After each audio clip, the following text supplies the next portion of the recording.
Ever shot a video on your phone only to find it upside down or sideways on your Windows 11 PC? Don't worry, fixing that orientation is surprisingly simple with Windows 11's built-in tools, and I'm going to show you exactly how in just a minute. First, locate the video file you want to rotate. Once you found it, simply double-click the video file to open it in the Photos app, which is the default video player in Windows 11.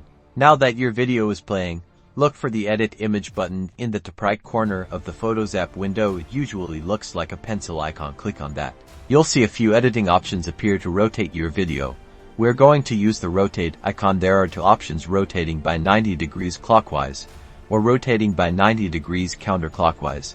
If your video is completely upside down, you might need to click the rotate button twice to achieve the correct orientation, or if it's just slightly off, you might need to use the counterclockwise rotation.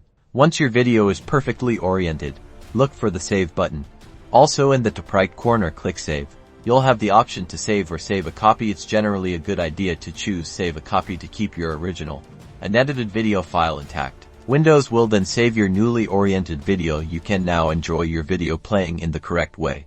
It's that easy, no extra software needed. Just the power of Windows 11 to fix your video orientation and improve your viewing experience.